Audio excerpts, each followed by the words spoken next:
After being together for 2.5 years, aspiring artist Ben is going through a breakup with his first real girlfriend Susie. She keeps yelling at him, but since he just stands there without reacting, she starts throwing things at him too. Ben is supposed to be concentrating on his last year of college, but he can't stop thinking about the breakup because he doesn't understand why it happened. It doesn't help that he must watch Susie flirt with a new guy during lunch, which makes him wonder if she had been cheating on him. His best friend Sean says he needs a rebound to feel better, but Ben has trouble trusting the advice of a guy who always has terrible luck with women. During art class, he starts drawing a beautiful classmate instead of the model and the teacher scolds him for it. Living in a student accommodation house means Ben shares the building with 120 people his age, so every night he hears them getting dirty. Tonight he can't sleep, so he decides to call Susie, waking her up. He apologizes to her and asks her to get back together, but she turns him down and mentions the new guy. Afterward, Ben still can't sleep and starts looking at his pictures with Susie. He considers burning them, but can't bring himself to do it. As days pass, Ben develops insomnia. He tries a bunch of methods to try to sleep, but nothing works, and even though he chooses different activities to keep himself busy, his thoughts keep going back to Susie. One evening he's getting snacks at the grocery store and notices that they're looking for employees for the night shift. He fills in an application and ends up zoning out during the interview, but he gets the job anyway. Now Ben can start using his insomnia to make some money. One of his co-workers is Sharon, the cashier, who is very nice and welcoming. One night she arrives late and their boss Jenkins scolds her, but Ben can't help noticing him getting a little handsy.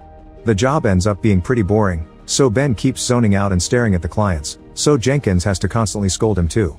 Sharon keeps her watch covered with tape and avoids looking at the store clock because looking at the time makes it feel slower.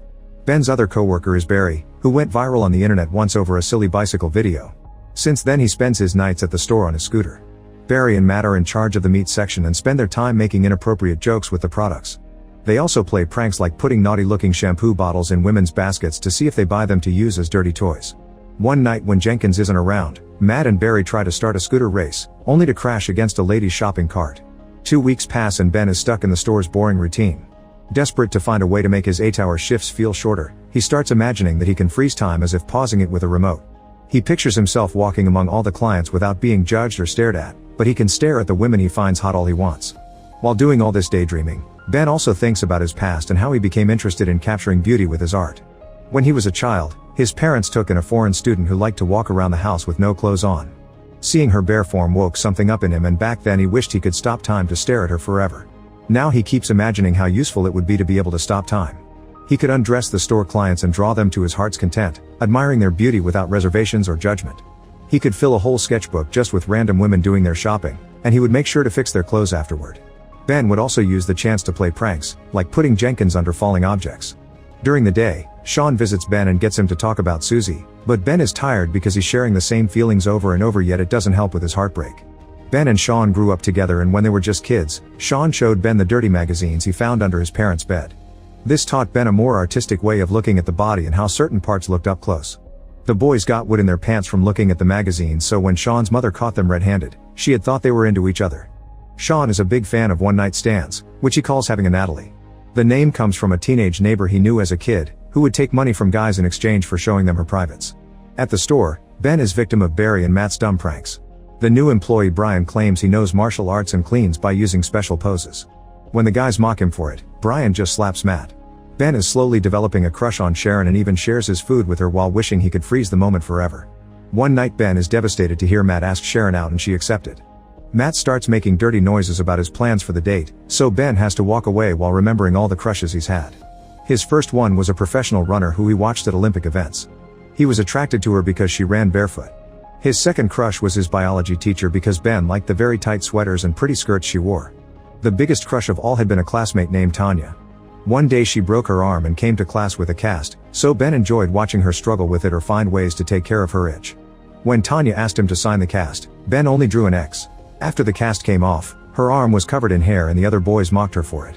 Ben comforted her and told her she was still beautiful, so she agreed to be his girlfriend. When Tanya asked him for their first kiss, Ben panicked and told her to meet him the next day. He was hoping that coming to school on a Saturday without anyone around would make the moment more romantic. However, Tanya didn't show up for the kiss and didn't come to class ever again because the family moved out of the country.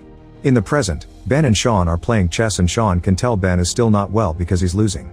Ben shares the situation with Sharon and Sean advises him not to lose hope since only one date doesn't mean anything. But Ben knows Sean gets handsy on the first date, so his advice means nothing. The next day when the night shift begins, Matt tells the group all the details about his date with Sharon, including a description of her bare body. The conversation is interrupted by Jenkins, who announces they'll be playing a soccer match against the employees from another branch next weekend.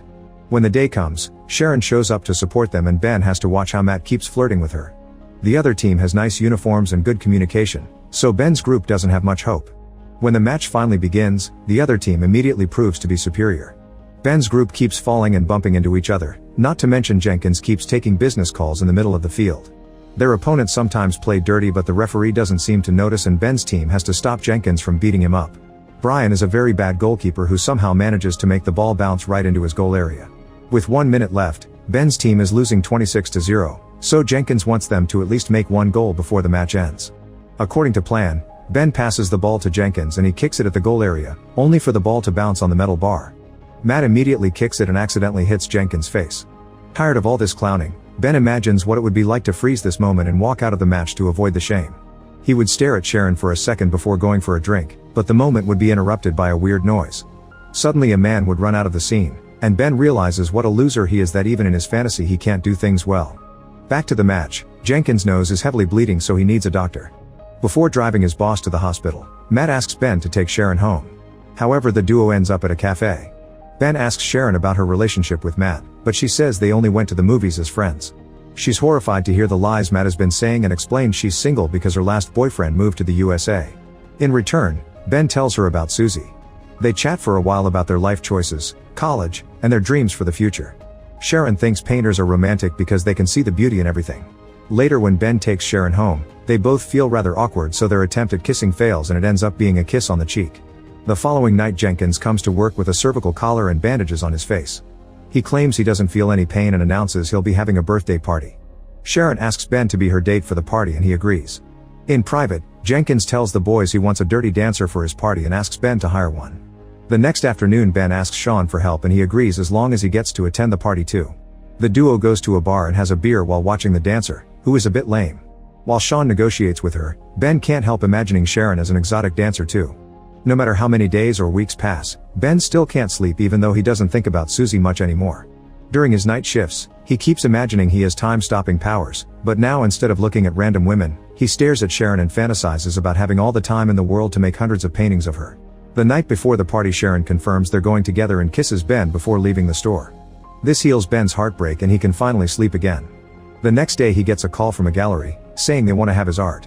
Ben gets excited, unaware this is another prank from Barry and Matt.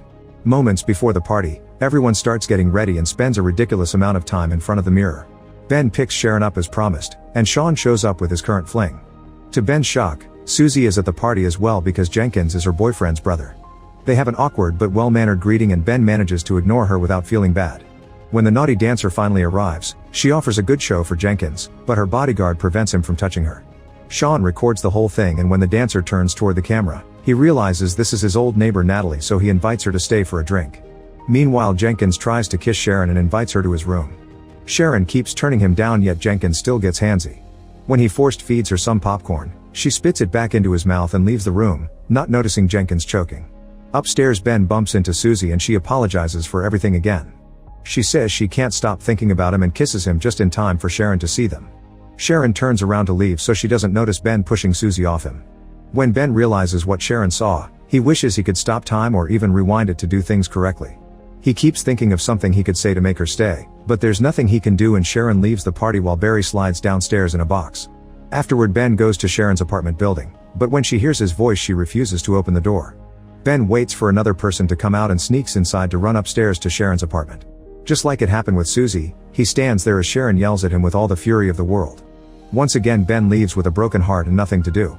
The following night, Barry comes to work with a collar because he got hurt during his stunt and Sharon is nowhere to be seen. When Ben goes home, he discovers he has insomnia again. The next Wednesday, Ben goes to the gallery and discovers it all had been a prank. However, the gallery owner still looks at his work and is very impressed, so this time Ben gets a proper appointment. Sometime later, Sharon gets an invitation to Ben's very own exhibition. The night of the event, Sean gets turned down by yet another girl. Ben is happy to see lots of people admiring his work and even gets a card from a gallery owner in New York, but he only has eyes for Sharon's arrival. She's shocked to discover that most of the paintings are of her looking absolutely stunning. Sharon congratulates Ben for his success and explains she got a new job at a travel agency. Ben apologizes about the party incident and Sharon points out the paintings speak for themselves. At that moment Ben kisses Sharon and pretends to stop time, but he leaves Sharon unfrozen so they can go outside. The snow has stopped falling midway and now the couple can kiss with a beautiful sight surrounding them. Make sure to subscribe and turn on notifications so you can watch more videos like this. Thanks for watching.